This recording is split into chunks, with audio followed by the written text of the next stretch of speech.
It's the moment everyone dreads. There I was, standing at the lectern with my notes and my thoughts. My speech was going wonderfully, until I came to the one argument that I was forced to skip. Why? I had no idea how to respond. Everyone is put on the spot at least once in their lives, but the challenge is how to be prepared so that you don't end up like I did, unable to defend yourself. So let me put you on the spot. What if I asked you who Immanuel Kant was, or to recite his categorical imperative? Judging by your looks, I would probably guess you'd tell me you can't remember. But if I asked you what the golden rule was, I bet most of you could tell me. Most of us don't realize how much the old philosophers have influenced the way that we think about things. Now, what if I asked you what idealism was? What about pragmatism? Those words are pretty deep. See, most people would tell you that they're scared by the concepts of these words, but I bet you they're just scared by the character count. Do you know what an optimist is?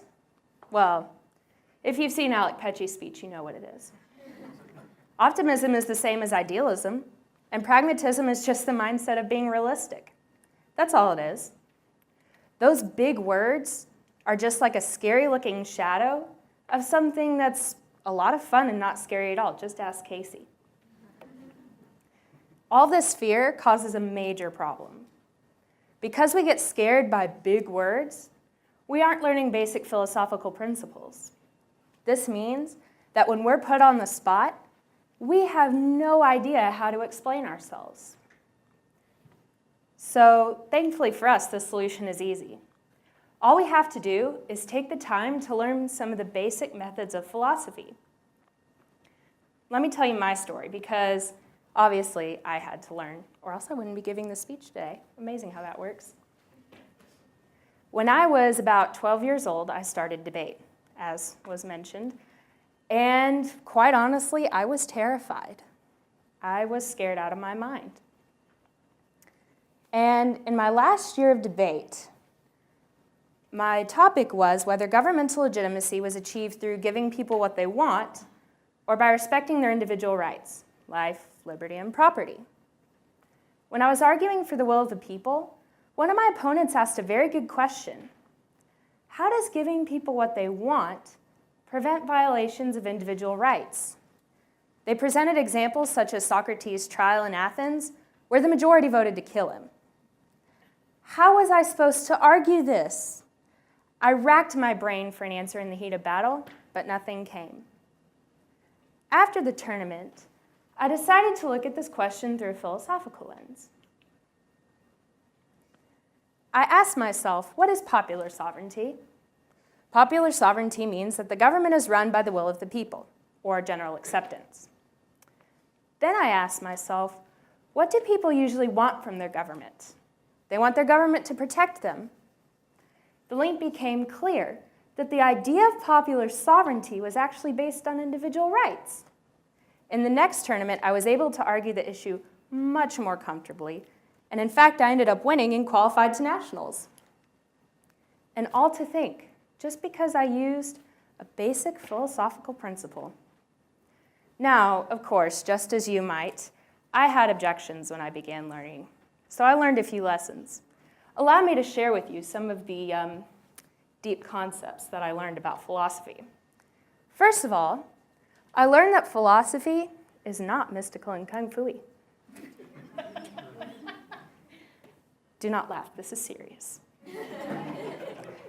Secondly, I learned that philosophy is actually not a bunch of fluff. Let's see the Hammets take that home. But most importantly, now remember this is very important, I learned that philosophy is not nonsense. Yeah. So philosophy, you may be thinking, okay, yeah, it can help you explain government. What about more everyday things? All right, let's move on to that. If you're a teenager, you probably think that Joseph Kony ought to be brought down, right? What about Toms? Why do you buy Toms and you support their mission of 1 for 1? If you understand ethics, it could help you explain why. Or, a more fun example, why do you buy certain clothes? Or why do you like certain music? For me, philosophy also helped me explain why I think that Louis Tomlinson is much more attractive than Justin Bieber. Oh my gosh, that was a fun discussion. Sorry, I'm getting distracted. I don't want to change the slide. It's so beautiful. There's one more question remaining. Why should we learn philosophy and all of its big and scary words, and it's going to take so long, and I really don't want to do that? I mean, Let me give you 4 good reasons why.